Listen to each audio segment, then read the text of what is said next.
saya memberikan judul untuk seminar pada sore hari ini adalah dasar Alkitabiah bahasa roh dalam pujian penyembahan. Karena makin lama saya meneliti tentang pujian penyembahan, saya makin melihat ada banyak hal yang Tuhan sedang singkapkan bagi kita. Amin. Kalau saudara belajar, ya, saudara mengerti tentang doa, ya, mengucap syukur, pujian penyembahan, bahasa roh itu saya bisa gambarkan seperti satu puzzle. Puzzle itu adalah potongan gambar, ya, potongan gambar yang kalau disusun itu dia menjadi satu bentuk. Biasanya anak-anak TK, ya, itu ada permainan puzzle, ya, ada gambar ikan yang dipotong, yang masuk-masuk begitu. Kemudian kalau disusun jadi seekor gambar ikan yang lengkap. Nah, 5 hal ini yaitu doa, ucapan syukur, pujian, penyembahan, bahasa roh itu adalah satu pasal lengkap sebagai orang percaya yang kita harus sadar bahwa kita butuhkan dalam hidup ini. Amin. Karena saya percaya itu kekuatan bagi saya dan saudara. Nah, saya senang kita akan baca dulu Hosea 4 ayat yang ke-6. Hosea 4 ayat yang ke-6 saya ambil dari ILT terjemahan, ya, beda dengan terjemahan saudara. ILT itu adalah Indonesian Literal Translation, ya. Sebenarnya sederhananya translate secara literal. Apa yang dimaksud oleh ayat itu ditranslate secara literal. Nah, saya akan bacakan buat Bapak Ibu Saudara Hosea 4 ayat yang ke-6. Di situ dikatakan, umatku dibinasakan karena kurang pengetahuan. Oleh karena kamu menolak pengetahuan itu, aku pun menolak kamu menjadi imam bagiku. Oleh karena kamu melupakan Torah Elohimmu, aku pun akan melupakan anak-anakmu. Tekanan saya adalah umatku dibinasakan karena kurang pengetahuan.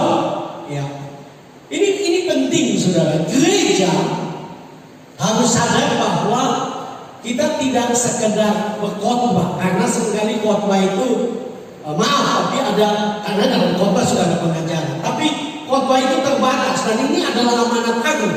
Yesus berkata, pergilah jadikan semua bangsa muridku, baptislah mereka dan ajar mereka. Jadi mesti ajar. Iya. Tadi waktu sebelum saya ke sini, saya duduk dengan Pak Dewan, Pak Niko Pangayo, dan dia berkata, iya, penting sekali gereja itu ada seminar-seminar. Karena itu membuat kita lebih bisa belajar, ya. Wawasan kita lebih luas. Kita lebih tahu, ya, apa yang sedang dibicarakan oleh Alkitab. Nah, apa yang saya maksudkan di sini bahwa kenapa kita perlu belajar? Karena sadar atau tidak sadar ada banyak orang percaya, ada banyak anak Tuhan yang gagal di dalam hidup ini, bahkan bisa terjadi kesesatan karena kurang pengetahuan. Ya. Kalau saudara suka nonton film, sekarang ada, ya, di Netflix juga ada satu film dokumenter tentang penyesatan di Korea, saudara. Waktu saya nonton film itu saya ngeri sekali. Ini bukan terjadi tahun 50-an, 40-an. Ini terjadi tahun 90-an, bahkan sampai 2000 awal. Sebenarnya itu ribuan orang disesatkan oleh seorang pendeta, ya, di Korea. Dan saudara tahu bahwa bukan disesatkan saja, ada puluhan gadis yang dilecehkan dan diperkosa oleh pendeta ini. Saya nonton itu saya sampai goyang kepala. Ini terjadi di Korea. Korea ini kan bukan negara yang tidak maju, kan? Korea ini kan negara maju. bisa ditipu seperti itu. Waktu saya menonton ini, saya berkata, wah bahaya. Ya, kalau umat Tuhan tidak ada pengetahuan, itu gampang dibodohi, gampang dicuci otak. Ya, kalau saudara nonton film itu, seperti saudara ada satu gadis yang semacam dia saksi utama, dan dia diperkosa oleh pendeta. Pendetanya sudah sekitar 50-an, 60-an. Dan gadis ini sekolahnya, dulu sekolah di Amerika. Saya nonton sini, kok bisa? Tapi saya mau katakan kepada saudara bahwa ini terjadi karena kita tidak punya pengetahuan. Kita cenderung, apalagi kita orang Pentakosta. Kalau orang sudah bilang Tuhan berkata, Tuhan bilang, nah ini kalau Tuhan sudah bilang itu orang sudah, Tuhan bilang jangan lawan. Ya. Saudara boleh lihat film ini, dan itu bagus. Dan saya melihat kita sedang ada di akhir zaman. Bahkan orang berkata kita ada di ujung akhir zaman. Artinya penyesatan akan terjadi. Ya, penyesatan akan terjadi. Nah, kalau kita tidak punya pengetahuan, kita bisa binasa, kita bisa disesatkan. Ya. Karena luar biasa, saya juga nonton satu kelompok di Amerika. Ini di Amerika, saudara lagi. Itu kelompok Mormon. Ribuan orang juga diperkosa oleh pendeta. Wow, kita bukan ribuan diperkosa, ribuan pengikutnya. Nah, ada puluhan. Dan yang di Amerika itu lebih ngeri. Karena apa? Dia jadikan jemaatnya itu sebagai pekerja. Mereka kerja buat memperkaya pendetanya. Ya. Memang pada akhirnya terbongkar. Nah, ini menunjukkan bahwa betapa pentingnya kita punya pengetahuan. Amin. Supaya kita mengerti, termasuk di dalam hal pekerjaan roh. Khusus saya ingin bicara tentang bahasa roh, saudara-saudara. Karena ini sesuatu yang kadang-kadang kita mengerti, ya, atau kita lakukan oleh karena orang lain lakukan. Ya. Kenapa kamu berbahasa roh? Ya karena pendeta bahasa roh, jadi kita juga bahasa roh. Ya. Dan ada hamba Tuhan yang mengatakan banyak anak Tuhan tidak sadar bahwa bahasa rohnya itu latah. Mengerti maksudnya latah ya? Ikut-ikutan.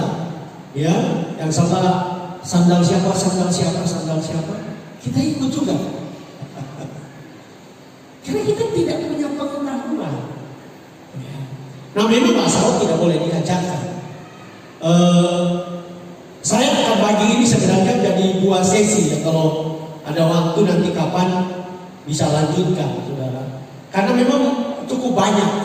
Tapi kita mulai dulu dengan apa yang saya sebut sebagai dasar Alkitabiah. Karena kita perlu punya dasar dulu.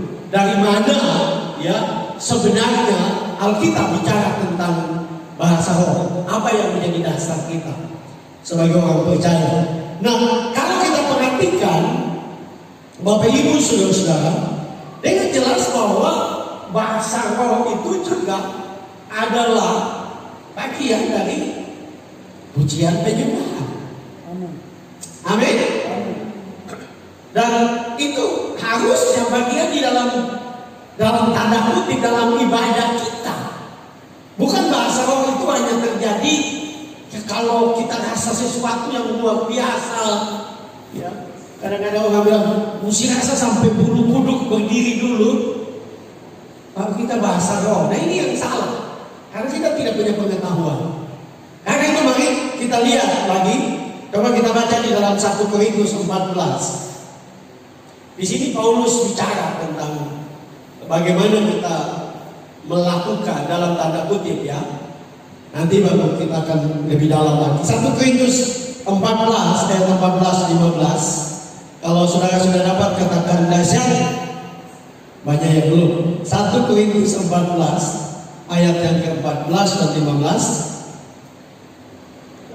1 Korintus 14 ayat 14 dan 15. Kalau saudara sudah dapat katakan luar biasa. Luar biasa. Kita baca bersama-sama. Sebab jika aku berdoa dengan bahasa roh, maka rohku lah yang berdoa, tetapi akal budiku tidak turut berdoa. Jadi apakah yang harus kubuat? Aku akan berdoa dengan rohku, tetapi aku akan berdoa juga dengan akal budiku. Aku akan menyanyi dan memuji dengan rohku, tetapi aku akan menyanyi dan memuji juga dengan akal budiku. Amin. Jadi perhatikan di sini khusus kalimat terakhir, ya. Paulus berkata bahwa aku akan menyanyi dan memuji dengan roh, ya. Ini dengan jelas Paulus sedang berbicara tentang menyanyi dan memuji di dalam Roh Kudus, ya. Ini sesuatu yang Alkitabiah. Artinya dalam pujian penyembahan kita sebagai orang percaya, kita harus terus bertumbuh, ya. Jadi bahasa roh itu bukan saja bahasa doa, ya, tetapi adalah bahasa pujian penyembahan. Saudara bisa bermasuk, saudara bisa menyanyi, saudara kemudian bisa menyanyi di dalam roh, ya. Nah ini sesuatu yang Alkitab tuliskan bagi kita. Nah lebih jauh mari kita akan masuk kepada apa yang saya sebut sebagai dasar Alkitabiah. Yang pertama yang perlu kita lihat adalah nubuatan bahasa roh dalam perjanjian lama. Apakah PL atau perjanjian lama sudah berbicara tentang bahasa roh atau tidak? Apakah betul ada pengertian itu atau tidak? Nah ini penting, saudara. Karena dasar dari semua yang kita percayai, semua yang kita lakukan itu harus berdasarkan Alkitab, bukan berdasarkan pengalaman, bukan berdasarkan kata orang, bukan berdasarkan kata hamba Tuhan yang dipakai Tuhan. Enggak. Apakah Alkitab bicara? Itu sebabnya ada seorang teolog berkata, kalau Alkitab bicara, kita bicara. Kalau Alkitab tidak bicara, jangan bicara. Apa maksudnya? Bahwa segala sesuatu yang kita bicarakan, kita ajarkan, kita lakukan harus punya dasar Alkitab. Bukan pengalaman, bukan kata orang, tapi apa yang Alkitab katakan. Nah mari kita akan mulai lihat dari Yoel 2 ayat 28. Kitab Yoel pasal 2 ayat 28 dan 29. Yoel 2 ayat 28-29.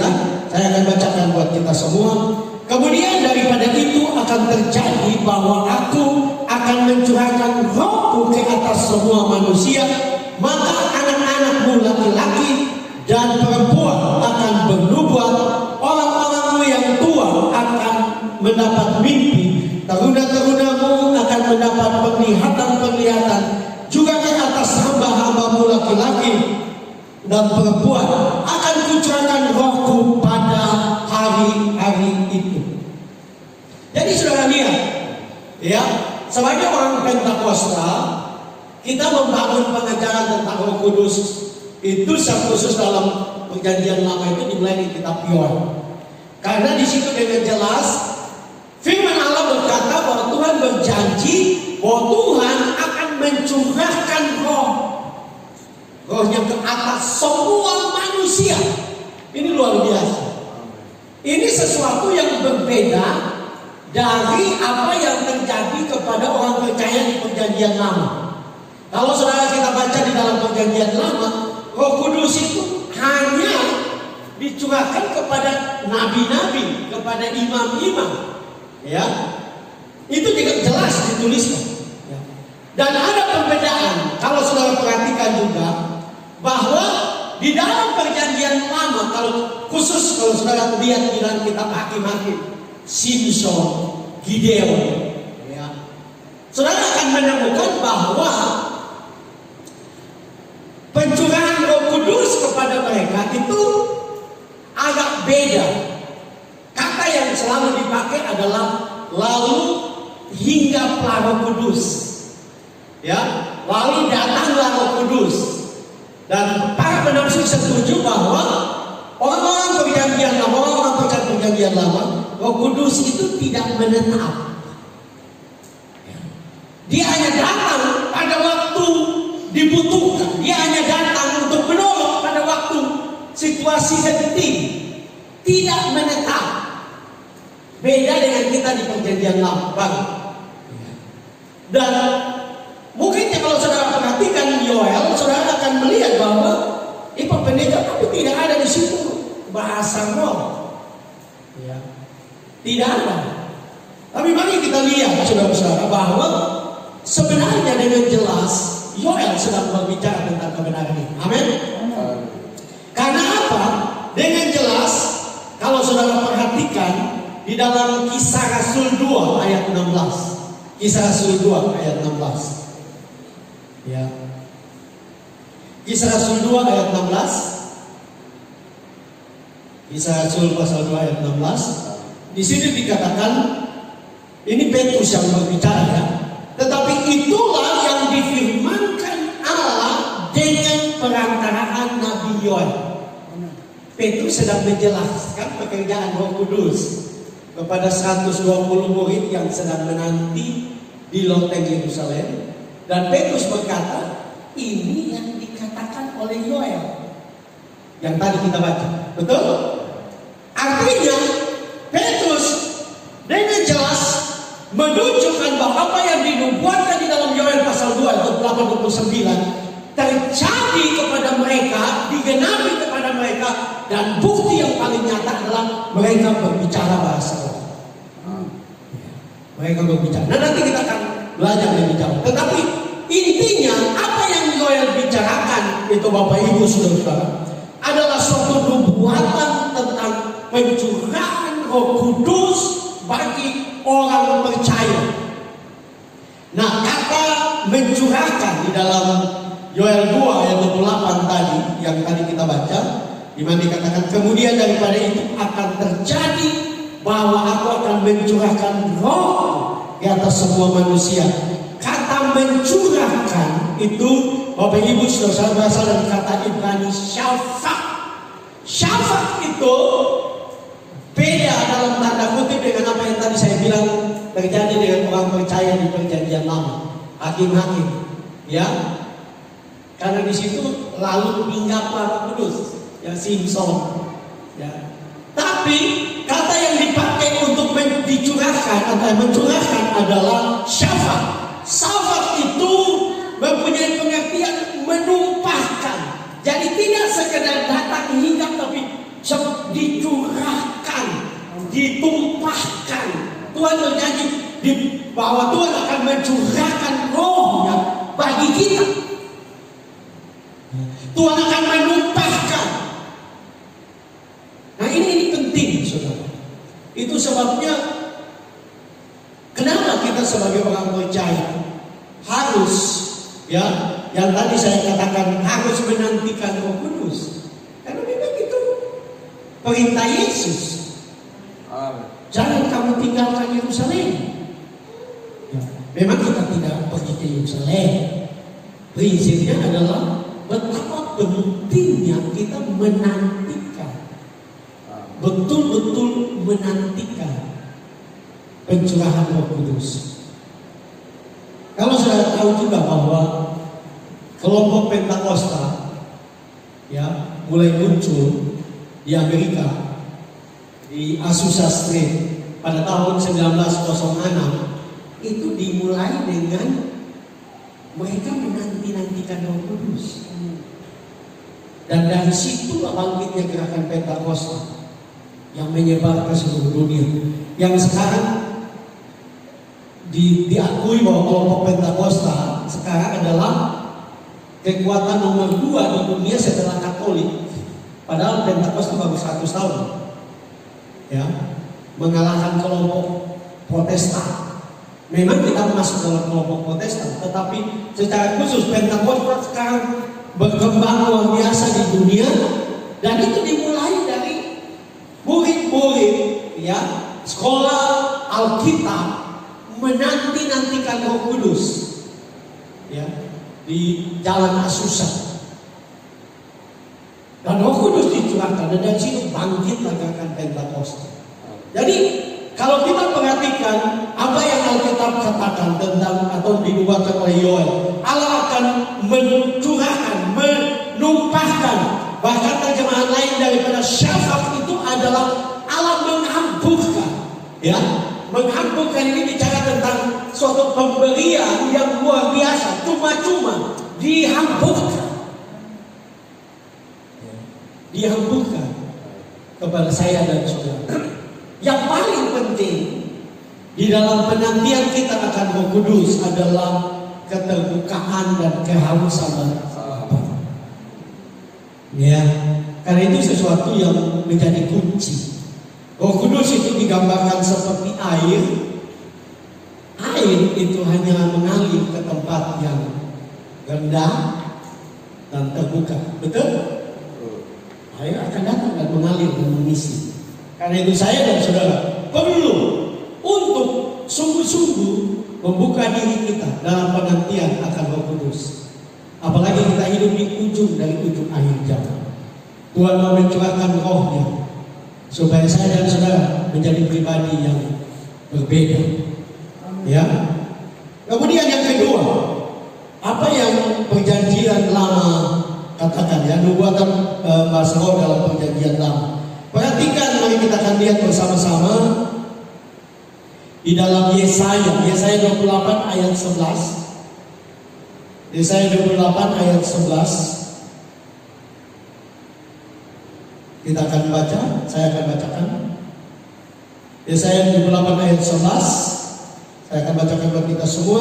Sungguh oleh orang-orang yang berlogat ganjil dan oleh orang-orang yang berbahasa asing akan berbicara kepada bangsa ini. Nah, ini adalah nubuatan Yesaya yang para penafsir setuju bahwa ini digenapi di dalam Kisah Rasul pasal 2. Tapi secara khusus dengan jelas di sini, ini adalah nubuatan tentang bahasa roh.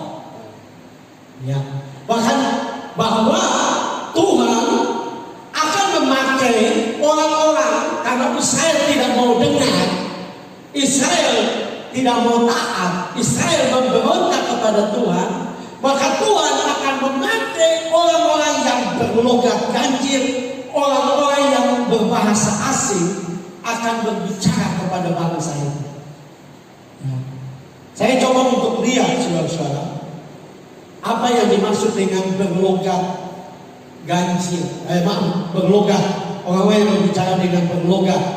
Logat di sini berasal dari kata Ibrani syapa juga. Syapa itu adalah berbicara. Ya. Jadi bukan sekedar logat. Karena ada orang yang dia bicara bahasa Indonesia tapi logatnya logat Tobelo contoh. Ya. Dia bicara bahasa Indonesia tapi logatnya logat Ternate. Ya.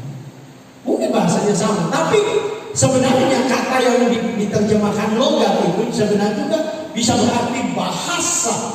Dia mengeluarkan bahasa atau mengeluarkan kata-kata. Jadi apa yang dibicarakan oleh Yesaya, dinubuatkan oleh Yesaya, kita tahu bahwa pada akhirnya betul digenapi di dalam Kisah Rasul 2. Mereka berbicara di dalam bahasa-bahasa yang berbeda, sekalipun mereka tidak mengerti. Nah, kemudian yang tadi kata ganjil, berlogat ganjil, ya, itu di situ dikatakan bahwa itu berasal dari kata lawets. Lawets itu mempunyai arti gagap. Jadi seperti kata-kata yang terpotong-potong. Jadi dengan jelas ini diakui sebagai nubuatan Yesaya tentang akan diberikannya atau dicurahkannya kuasa Roh Kudus dan orang akan berbicara di dalam bahasa-bahasa yang ganjil, bahasa-bahasa yang berbeda, dan kadang-kadang bahasanya mungkin seperti yang tadi saya katakan, seperti gagap.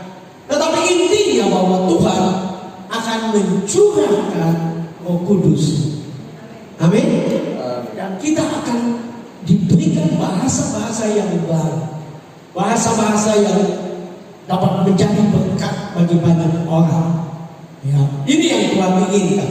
Kemudian kita lihat lagi, ternyata Yoel juga berbicara tentang sesuatu yang penting.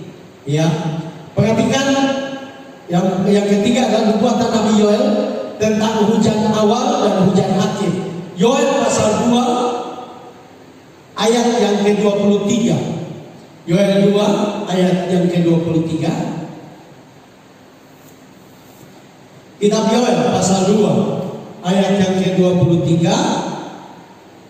Di situ dikatakan, saya bacakan, hai Bani Sion, bersorak-soraklah dan bersukacitalah karena Tuhan Allahmu, sebab telah diberikannya kepadamu hujan pada awal musim dengan adilnya, dan diturunkannya kepadamu hujan pada awal dan hujan pada akhir musim seperti dahulu. Ini luar biasa.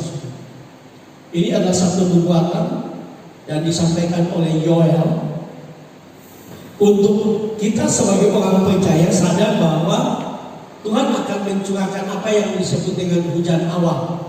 Hujan awal itu kita lihat paling jelas adalah pada hari Pentakosta. Ya.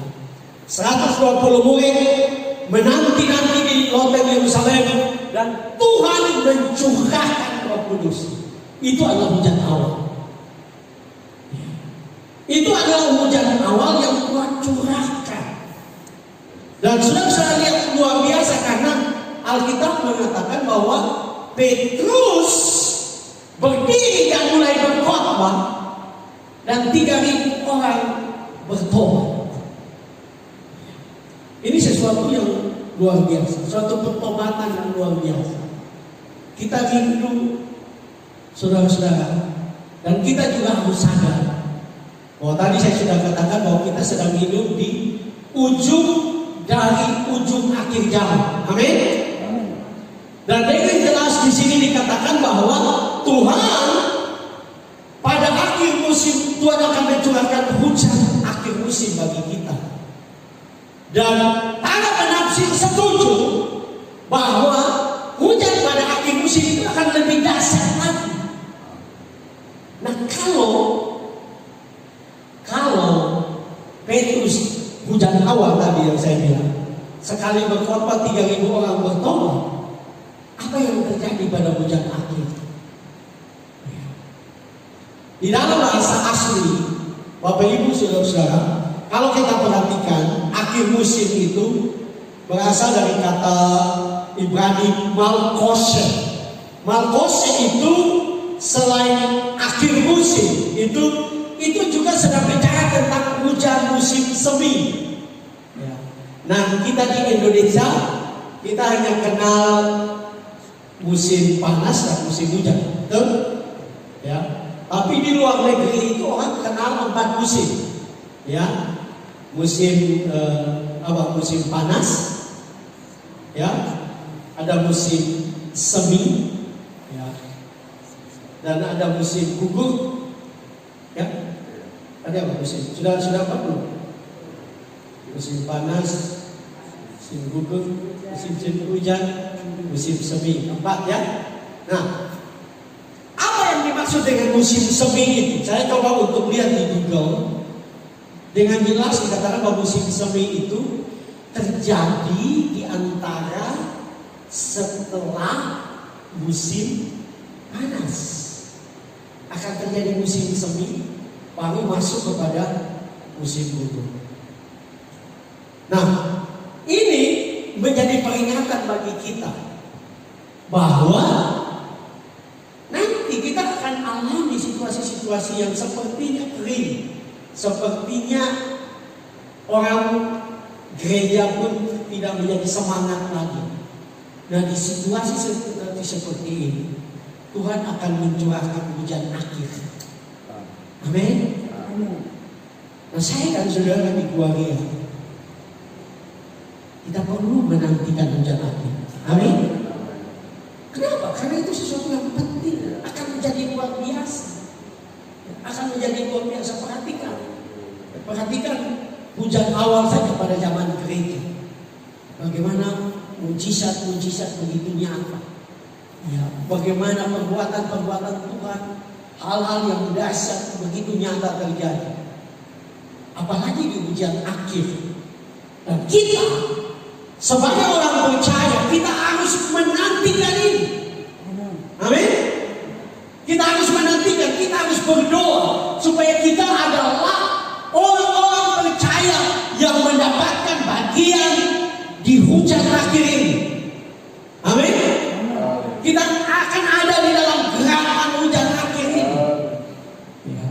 Kita tidak sedang menjadi orang Kristen yang biasa-biasa, yang membosankan. Tapi kita menjadi orang Kristen yang betul-betul menikmati, karena betul-betul kita dipenuhi oleh Roh Kudus.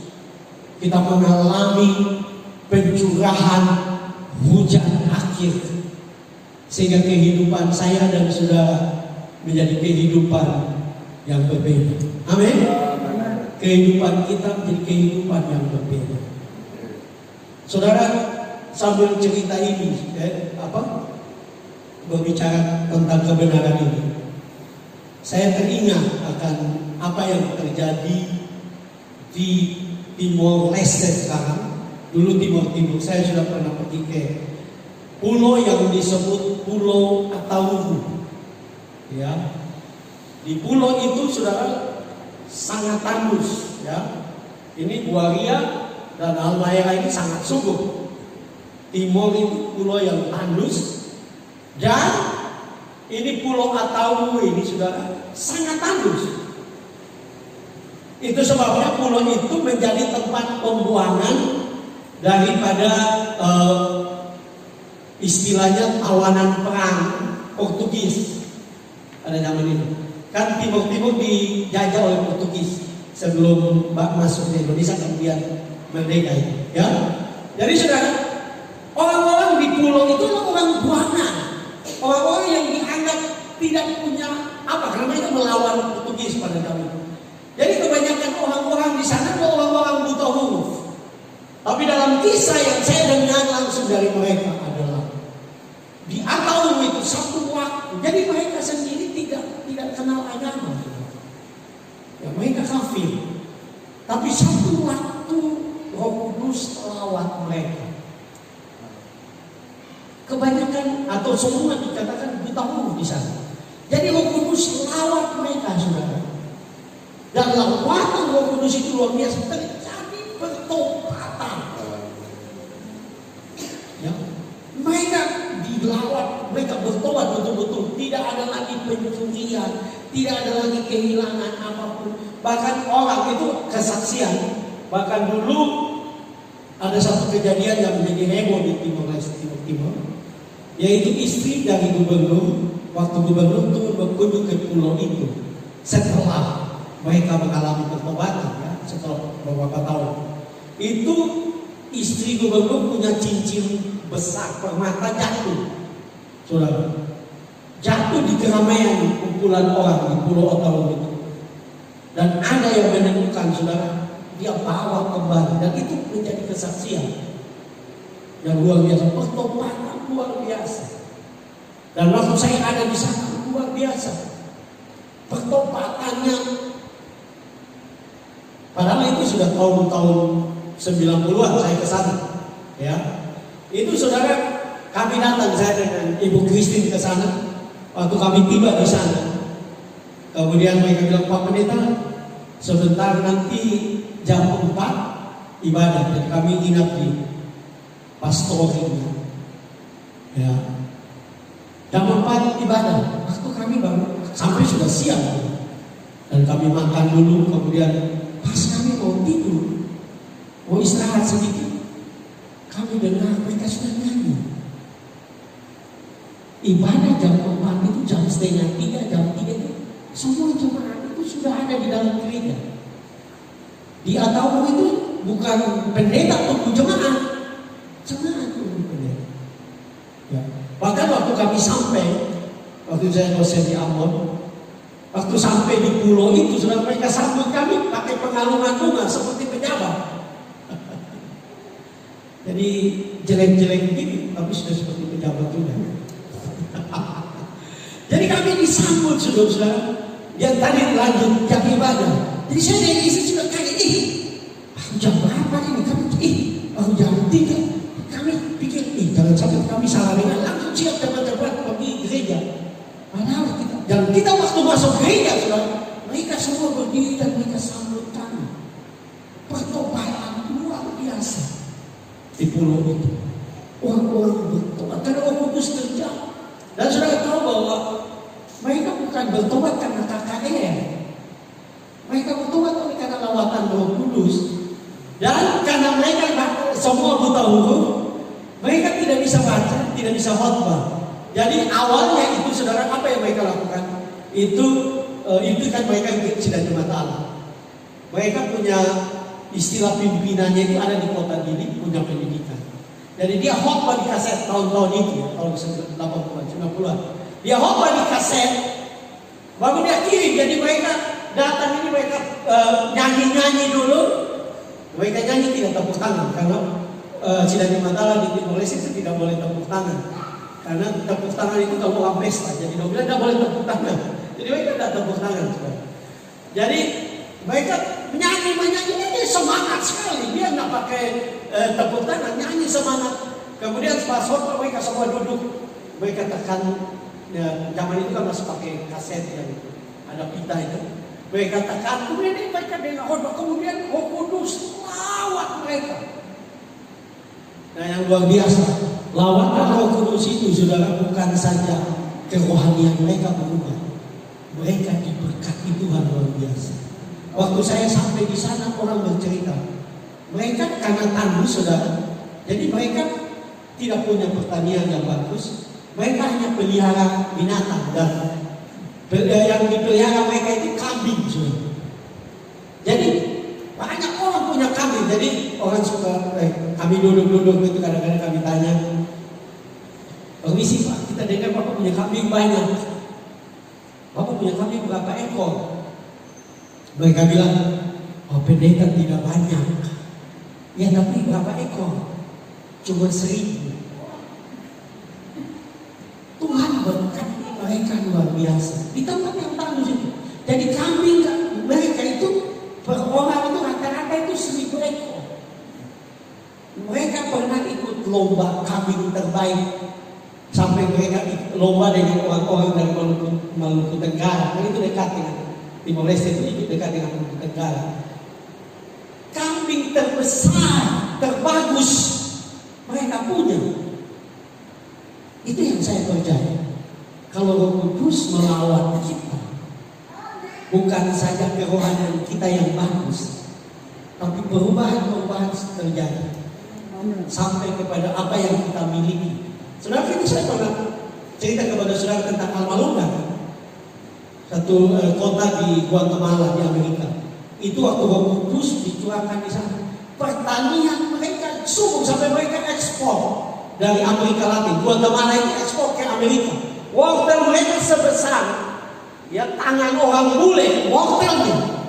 Nah sudah bayangkan, wortel kita tidak ada kan yang sebesar saya punya tangan. Saya punya tangan saja tidak ada, apalagi tangan bule. Tapi Tuhan berkat itu ada di, saudara bisa cari di YouTube. Lawatan Tuhan di Almalonga Guatemala. Luar biasa Tuhan, mereka diberkati. Tidak ada lagi kejahatan sampai polisi di Almalonga. Ini Almalonga ya, saya cerita lagi. Almalonga itu sampai polisi tidak ada pekerjaan, sampai polisi bikin vokal grup polisi. Kan tidak ada yang dijaga, kan lawatan. Jadi kalau saudara rindu untuk waria dilawat Tuhan, mengalami perubahan, tidak ada cara lain selain Roh Kudus lawat. Amin. Dan harus dimulai dari saudara. Saya lihat saudara ini lebih banyak. Di Almalonga itu dimulai dari 8 orang. Seorang pendeta dan 7 pelayan. Selama 10 hari mereka berdoa untuk Tuhan Allah. Padahal sebelumnya Almalonga itu kota paling jahat di Guatemala. Itu kota penuh kejahatan. Sampai orang penjara di kota Almalonga tidak mampu menahan. menampung napi Almalonga harus dikirim ke kota-kota mana. Tapi waktu Tuhan melawat kota itu, kejahatan menjadi nol. Tidak ada lagi kemabukan, tidak ada lagi pesta pora, tidak ada kejahatan apapun. Karena Roh Kudus dicurahkan. Kita berdoa supaya hujan akhir ini akan terjadi di Gua Ria. Amin. Tuhan akan mencurahkan rohnya sehingga kita akan mengalami lawatan Tuhan. Mungkin sebagai pelayan, saudara melihat semangat ya teman-teman kita, saudara-saudara kita, anak-anak kita tidak hidup dalam pertobatan. Kita minta, kita berdoa supaya Tuhan mencurahkan hujan akhir dari Gua Ria. Amin. Biar Tuhan akan melawat Gua Ria. Dan saya percaya lawatan Roh Kudus, kalau Tuhan mencurahkan rohnya di atas Gua Ria, maka Gua Ria pasti akan diberkati Tuhan. Amin. Gua Ria akan penuh dengan kemuliaan Tuhan. Gua Ria akan menjadi kesaksian, tanda ajaib, tanda dan alamat bagi banyak orang. Yang kedua, yang besar yang kedua, saya ingin bicara dari Perjanjian Baru, pengenapan bahasa roh dalam Perjanjian Baru. Apa sih yang Alkitab katakan tentang bahasa roh? Nah, kita akan mulai dengan yang pertama adalah bahasa roh saat pencurahan Roh Kudus di hari Pentakosta kepada murid-murid. Boleh seseorang tolong saya baca dari Kisah Rasul 2 ayat 4 sampai 6. Kisah Rasul pasal 2 ayat 4 sampai 6. Ada yang boleh tolong baca? Iya.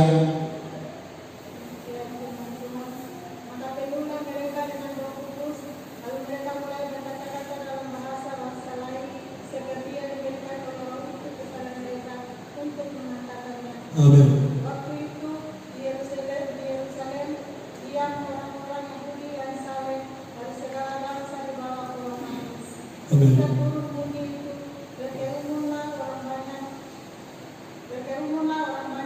Mereka bingung karena mereka masing-masing mendengar rasul-rasul itu berkata-kata dalam bahasa mereka sendiri. Amin. Nah, kalau saya perhatikan, kalau saya baca terus ayat-ayat itu, dengan jelas dikatakan bahwa ada belasan bahasa yang dikatakan atau diberikan oleh Roh Kudus. Mereka berbicara di dalam bahasa-bahasa yang ada belasan bahasa yang mereka perkatakan ya, waktu Roh Kudus dicurahkan. Dan saya melihat di situ bahwa bahasa Arab juga ada. Ya. Jadi bahasa Arab itu bukan muncul waktu Al-Quran ada, ya. Bahasa Arab itu sudah ada pada hari Pentakosta. Roh Kudus dicurahkan pada hari Pentakosta dan orang-orang mulai berbicara di dalam bahasa-bahasa yang lain. Ya. Ini sesuatu yang penting dan ini adalah sesuatu yang merupakan apa yang tadi kita belajar yang saya dibuatkan tentang hujan awal. Ini juga yang saya katakan tadi sebagai hujan awal, di mana dicurahkannya Roh Kudus pada hari Pentakosta, sehingga orang-orang yang menantikan 120 orang yang menantikan Roh Kudus, mereka mulai berbicara di dalam bahasa-bahasa yang lain, mulai berbicara dalam bahasa-bahasa yang berbeda. Nah, kita perhatikan dulu, saudara. Kata yang dipakai untuk mereka penuh dengan Roh Kudus, ya, mereka penuh. Kata yang dipakai adalah plaito. Plaito itu adalah suatu kata yang luar biasa. Kata itu ada mempunyai arti meluanglah mereka. Jadi kepenuhan Roh Kudus yang terjadi pada hari Pentakosta itu bukan saja tadi yang saya bilang di Perjanjian Lama, Roh Kudus hanya datang sebentar, hanya hingga, ya, menaungi. Tapi dalam Perjanjian Baru, betul-betul mereka dipenuhi, bahkan meluap keluar. Apa yang meluap keluar? Apa yang tadi kita baca tadi, mereka berbicara di dalam bahasa-bahasa yang baru, bahasa-bahasa yang berbeda dari yang mereka ketahui. Mereka berbicara dengan bebas. Jadi mereka betul-betul dipenuhi oleh Roh Kudus. Kita lihat gereja mula-mula di dalam bagian ini menjadi gereja yang luar biasa, menjadi gereja yang berbeda. Tadi saya sudah katakan bahwa oleh karena pencurahan Roh Kudus, oleh karena Roh Kudus dicurahkan, mereka berbicara bahasa-bahasa yang berbeda. Dan bukan itu saja, tapi Petrus kemudian berdiri dan berkhotbah. Ini sesuatu perubahan yang luar biasa. Kita tahu bahwa Petrus ini dia orang yang bersemangat untuk ikut Yesus, bersemangat untuk bela Yesus. Tetapi seringkali dia bela tanpa pengetahuan, ya, dalam bagian itu, ya. Waktu Yesus berkata bahwa Yesus akan pergi ke Yerusalem, mati di sana, Petrus bilang jangan Tuhan. Dan Yesus marah dia, ya. Yesus menegur dia, kita mengatakan. Dan dia sebenarnya juga adalah orang yang kalau kita perhatikan bukankah dia penakut karena dia menyangkal Yesus, betul? Waktu Yesus ditangkap, Alkitab mengatakan dia 3 kali menyangkal Yesus. Tetapi yang luar biasa, waktu dia dipenuhi dengan Roh Kudus pada hari Pentakosta, Petrus menjadi pribadi yang berbeda. Petrus menjadi pribadi yang luar biasa. Dari seorang yang penakut, seorang yang seringkali melakukan kesalahan, yang menduga mengecewakan Tuhan, menjadi pribadi yang berbeda. Dia menjadi pribadi yang berani. Bayangkan, dia berani berdiri dan berkhotbah. Dan saya percaya khotbahnya bukan khotbah yang biasa, karena Alkitab mengatakan bahwa hasil khotbahnya 3.000 orang bertobat. Wow, 3.000 orang bertobat. Penduduk Waria ini berapa orang? Ada yang bisa tahu berapa? 300 atau 100? 300 lebih. 300 lebih, bayangkan. Ya, 10 kali lipat dari penduduk Waria. Petrus sekali berkhotbah, 3.000 orang bertobat. Kenapa? Karena Petrus dipenuhi dengan Roh Kudus.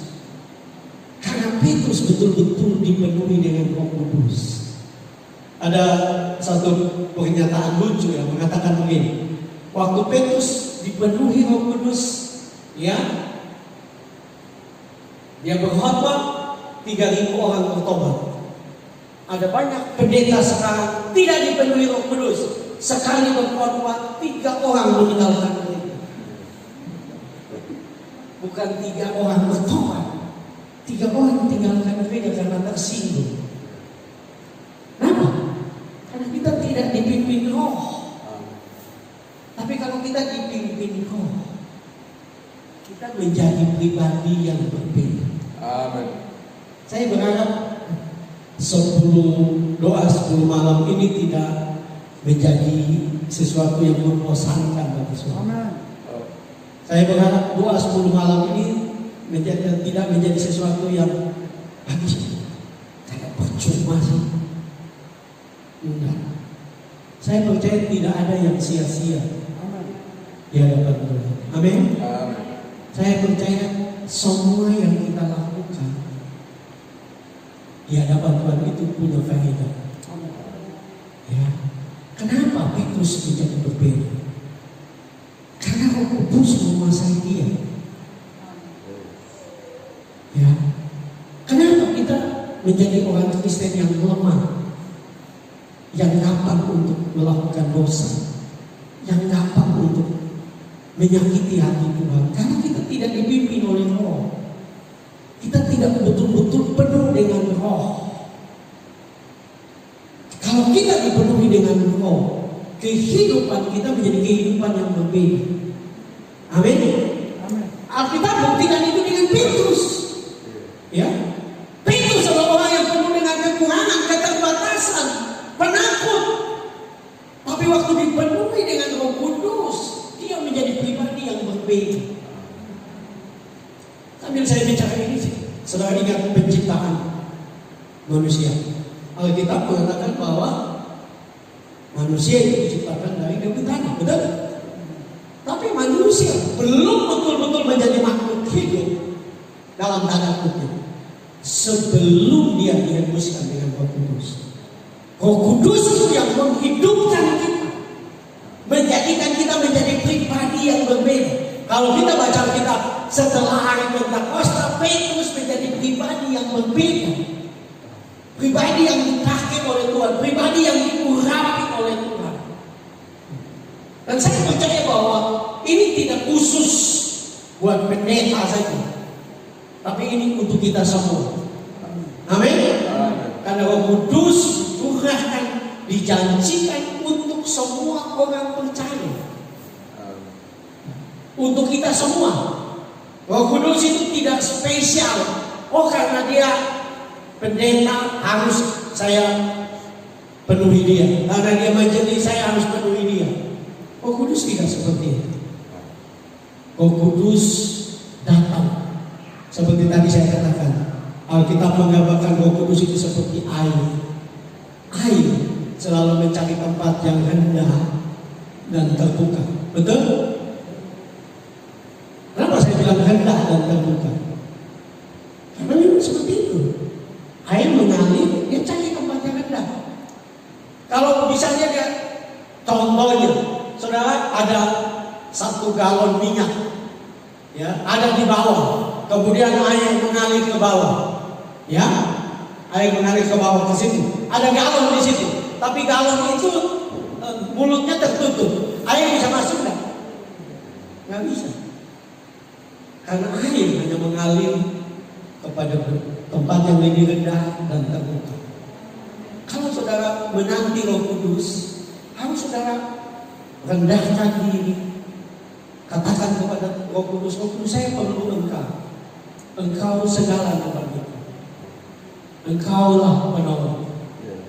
Dulu Benihim adalah seorang yang dipakai Tuhan luar biasa. Bukan dulu, sampai sekarang ya. Tapi tahukah saudara bahwa dulu dia adalah seorang anak yang gagal. Yang gagal Benihim. Ya, tapi dalam kisah hidupnya, satu waktu dia menghadiri kakaknya Katrin Kuhlman, seorang wanita yang dipakai Tuhan dengan mujizat luar biasa. Dan waktu dia menghadiri itu, dia didoakan oleh Katrin Kuhlman, dan kemudian dia dipenuhi dengan roh.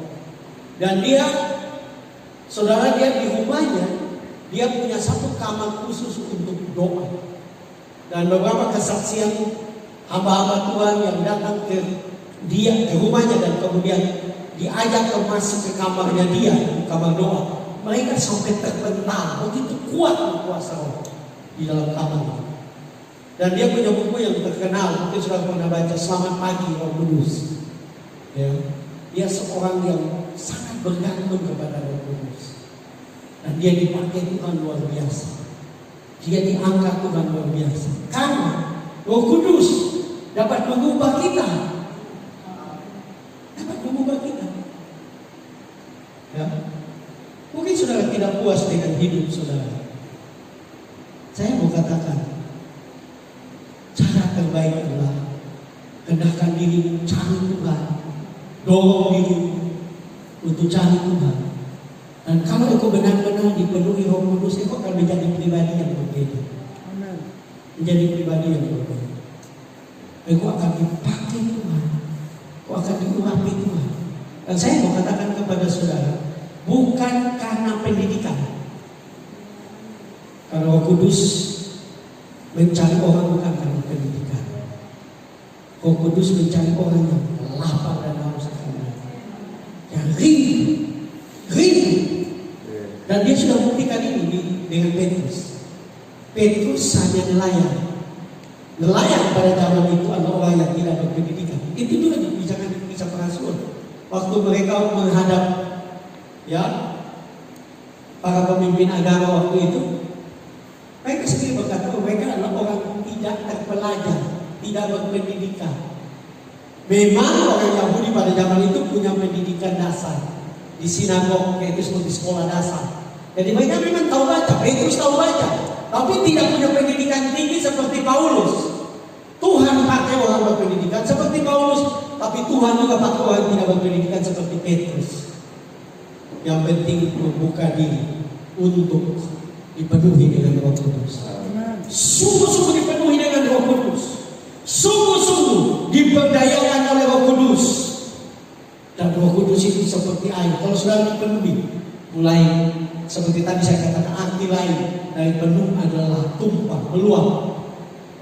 Mulai meluap. Sukacita, damai sejahtera, bahkan sesuatu yang dahsyat Tuhan akan perlengkapi saudara. Amin. Karena itu mari buka hati, ya.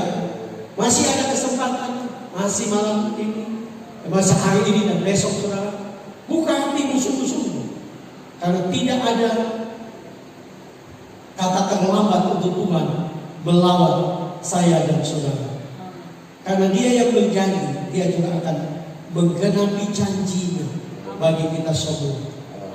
Karena itu buka hati kepada Dia, supaya Roh Kudus dicurahkan. Yang berikut saudara, bagian B, ya, yaitu bahasa roh kepada orang-orang bukan Yahudi. Coba kita lihat dalam Kisah Rasul 10 ayat 44 sampai ayat 46. Kisah Rasul pasal 10. Coba ada yang baca buat saya. Kisah Rasul 10 ayat 44 sampai 46. Kisah Rasul 10 ayat 44 sampai 46. Ada yang boleh tolong baca? Ayo sendiri baca dengan suara keras. Iya. Demikian firman Tuhan. Ketika Petrus sedang berkata demikian, turunlah Roh Kudus ke atas semua orang yang mendengarkan pemberitaan itu. Amin. Dan semua orang percaya dari golongan bersunat yang menyertai Petrus tercengang-cengang karena melihat bahwa karunia Roh Kudus dicurahkan ke atas bangsa-bangsa lain juga. Terus, Sebab mereka mendengar orang-orang itu berkata-kata dalam bahasa roh dan memuliakan Allah. Lalu kata Petrus, bolehkah orang yang cengah untuk membaptis orang-orang ini dengan air? ya, sudah, ya, sampai sini lagi. Nah, kenapa saya mengangkat ini, saudara? Karena awalnya pada hari Pentakosta dan seterusnya, itu pandangan Petrus dan para murid itu, ya, adalah orang-orang di luar Israel itu tidak mendapatkan berkat keselamatan, termasuk Roh Kudus. Ya. Itu sebabnya waktu Petrus dipanggil untuk pergi ke rumah Cornelius, Alkitab mengatakan dengan jelas awalnya Petrus enggan. Tuhan tahu dia tidak mau untuk pergi. Itu sebabnya Tuhan menunjukkan kepada dia lewat penglihatan, ya. Dan lewat penglihatan itu Tuhan mengatakan kepada dia bahwa dia harus pergi. Penglihatannya adalah dia harus makan makanan yang haram, ya. Itu menunjukkan bahwa tidak ada lagi batasan. Dan Alkitab yang jelas menunjukkan kepada kita bahwa waktu Petrus datang ke rumah Cornelius, waktu dia bicara, Roh Kudus, ketika dia sedang bicara, Roh Kudus dicurahkan. Dan orang-orang di rumah Cornelius dipenuhi dengan Roh Kudus. Mereka berbicara di dalam bahasa-bahasa yang lain. Ini membuktikan bahwa Roh Kudus diberikan kepada semua orang yang percaya. Amin. Siapapun kita, siapapun saya dan saudara, apapun kita dapat dipenuhi oleh Roh Kudus. Ini juga menunjukkan sesuatu yang berbeda. Kenapa? Karena kalau tadi yang tadi mau dibaca terus itu dengan jelas bahwa mereka sendiri belum dibaptis air, ya, belum ada baptisan air buat mereka. Mereka sudah dipenuhi Roh. Ini sesuatu yang berbeda. Ini sesuatu yang Alkitab yang jelas menunjukkan bahwa Roh Kudus begitu murah dalam tanda kutip, ya, diberikan kepada orang percaya yang mau membuka hati, yang mau merendahkan diri, yang lapar dan haus, yang sadar Tuhan, saya tidak mampu, saya tidak bisa, saya tidak mampu jalan sendiri. Roh Kudus tolong saya. Roh Kudus pegang tangan saya, Roh Kudus ubahkan saya, Roh Kudus pakai saya, Roh Kudus angkat saya untuk kemuliaan nama Tuhan. Ini yang Tuhan mau. Amin. Siapapun kita, buka hati supaya Roh Kudus dicurahkan dalam kehidupan, sehingga itu menjadi pribadi yang berbeda. Yang terakhir adalah bahasa roh dalam amanat agung. Markus 16 ayat yang ke-17. Markus 16 ayat yang ke-17. Markus pasal 16 ayat 17. Saya akan bacakan buat semua. Markus 16 ayat 17. Tanda-tanda ini akan menyertai orang-orang yang percaya. Mereka akan mengusir setan-setan demi namaku. Mereka akan berbicara dalam bahasa-bahasa yang baru bagi mereka. Nah, Bapak Ibu Saudara-saudara, Yesus dengan jelas mengatakan bahwa tanda-tanda ini akan menyertai orang-orang percaya. Para penafsir setuju bahwa ini adalah amanat agung. Amanat agung ini adalah perintah agung. Dan di dalam amanat agung dalam Injil Markus pasal 16, salah satu tanda atau tanda-tanda yang menyertai orang percaya itu adalah mereka akan berbicara di dalam bahasa yang baru bagi mereka. Jadi ini sesuatu yang penting, bukan sekedar itu hanya sekedar ada di gereja Pentakosta, tidak ada di gereja lain. Tidak. Ini justru adalah tanda. Alkitab dengan jelas menggunakan kata tanda. Dan saya perhatikan di dalam bahasa asli, kata yang dipakai adalah senior. Saudara, itu bukan sekedar tanda, tetapi suatu mujizat. Orang yang dipenuhi Roh Kudus dan berbicara di dalam bahasa roh itu adalah satu mujizat yang Tuhan berikan. Bukan sekedar tanda saja, tapi suatu mujizat yang Tuhan berikan. Bahkan di dalam terjemahan lain dikatakan perbuatan ajaib. Dan nanti di sesi kedua saya akan bicara lebih dalam tentang kita menggunakan kenapa kita perlu berbicara di dalam bahasa roh. Kenapa tidak boleh hanya hari-hari khusus atau waktu-waktu khusus, tapi harusnya orang percaya di dalam persekutuan pribadi dengan Tuhan, dia juga berbahasa roh. Dalam doa-doa pribadi, dalam penyembahan-penyembahan pribadi, dia berbahasa roh. Bukan hanya di gereja, karena saya memperhatikan banyak orang Pentakosta hanya di gereja saja mereka berbahasa roh. Itu pun kalau betul-betul suasananya mendukung. Padahal secara singkat saja, bahasa roh itu Alkitab mengatakan bahwa itu membangun diri sendiri, membangun diri kita. Penting. Bahasa roh yang kita pakai dalam doa-doa kita itu membangun. Ada yang berpendapat bahwa bahasa roh itu hanya untuk membangun roh. Itu salah. Paulus tidak bilang membangun roh. Paulus bilang membangun diri. Dan ada penafsir yang mengatakan bahwa membangun diri itu adalah tubuh, jiwa, roh kita. Waktu kita berbahasa roh, sesuatu yang dasar akan mulai terjadi dalam kehidupan kita.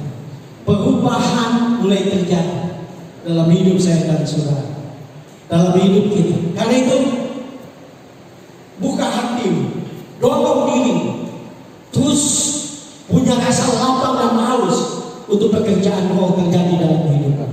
Maka hidupmu akan berbeda. Maka engkau akan melihat hal-hal yang mendasar mulai terjadi. Mujizat-mujizat mulai terjadi. Hal-hal yang luar biasa mulai terjadi dalam kehidupan kita, dalam kehidupan saya dan saudara, sehingga saya dan saudara menjadi pribadi yang berbeda. Nah saudara, saya akan mengakhiri dengan menceritakan diri saya sendiri, tidak perlu orang lain. Saya sendiri mengalami itu dalam hidup saya. Saya lahir, kami 8 bersaudara dan saya anak bungsu. Saya lahir dalam keluarga yang sangat miskin. Ya. Kami hidup di Timor, miskin, anak terakhir. Ya. Dan tahukah saudara bahwa yang lebih repot adalah saya lahir dengan kekurangan yang saya suka katakan kepada saudara. Saya lahir dengan tidak bisa bilang ya. Di tahun-tahun di mana saya ingat saya ada mulai dari anak-anak itu saya menjadi rendah diri, ya, rendah diri. Jadi saudara, bukan saya tidak bisa bilang tapi dulu waktu saya bayi, yang menurut cerita mama saya kena step beberapa kali. Dan dampak dari step itu adalah, saudara, saya mau musim hujan atau musim panas, saya punya ingus itu keluar terus. Jadi dulu di kampung-kampung kan orang suka diejek dengan kekurangan. Dan saya diejek dengan kekurangan saya, itu ingus meleleh. Jadi saya bertumbuh di masa remaja yang sangat rendah diri, tidak percaya diri. Ya. Saya sekolah juga, saya paling takut untuk datang berdiri di depan. Saya ingat waktu kami SD ujian terakhir ada seni suara tahun-tahun itu. Jadi guru kami zaman itu dia agak sedikit kreatif. Jadi dia tidak minta kami menyanyi di depan kelas. Dia panggil kami murid-murid datang ke rumah. Dia pakai tape, dia rekam. Dia tidak ada di ruangan itu, jadi kami sendiri dengan tape. Dan saya masih ingat, saya keringat dingin hanya berhadapan dengan tape saja. Ya. Saya menyanyi. Saya hidup di dalam rasa rendah diri yang luar biasa. Ya, tapi saya bersyukur. Ya, waktu SMP saya bertobat. Saya berjumpa dengan Tuhan. Saya ikut persekutuan doa. Kemudian saya ikut gereja karismatik. Waktu itu sidang jemaat Allah belum ada di Kupang. Dan saya mulai doa. Ya, saya ingat ada sekolah kitab dekat rumah kami, punya sedang doa. Hampir tiap hari saya ikut doa. Dan saya mau katakan kepada saudara, di situlah saya dipenuhi roh. Saya dipenuhi roh. Dan setelah saya dipenuhi roh, saya punya mimpi-mimpi yang besar. Salah satu mimpi saya, karena kami sangat miskin. Jangan apa ya, orang bilang keluar dari pulau saja seperti tidak mungkin. Tahun-tahun itu, tahun 80-an. Tapi saya punya mimpi sekolah di Jawa, kuliah di Jawa. Dan itu sepertinya mustahil. Tapi saya katakan kepada saudara, Tuhan, kalau kita betul-betul hidup dengan Tuhan, dipenuhi roh, tidak ada yang mustahil. Akhirnya Tuhan bawa saya ke Jawa tahun 90, kuliah di Malang. Saya selesai S1. Awalnya saya duduk, saya juga masih rendah diri. Tuhan tidak ubahkan secara langsung, tapi Tuhan mulai ubah di sekolah. Ya, dan kemudian pimpinan sekolah dan juga departemen pendidikan mempercayakan saya jadi dosen dan apa. Waktu saya diminta itu saya tidak percaya. Seperti saya bilang tentang Petrus, Tuhan ubah. Firman Tuhan berkata bahwa roh itu yang akan memimpin kita kepada seluruh kebenaran. Kebenaran apa? Sudah pasti kebenaran tentang kekudusan. Tapi kebenaran yang lain adalah kita akan dipimpin oleh Roh Kudus untuk mencapai apa yang disebut dengan destiny Tuhan. Rancangan Tuhan yang terbaik bagi kita. Kalau kita betul-betul dipimpin oleh Roh Kudus. Karena itu saudara, ini malam ke-9, buka hati. Biarkan Roh Kudus akan memenuhi engkau. Sehingga selesai doa 10 malam, engkau menjadi pribadi yang berbeda. Amin. Engkau dipenuhi Roh Kudus dan Tuhan akan memakai engkau, mengubah hidupmu, mengubah seluruh keberadaanmu menjadi berkat besar.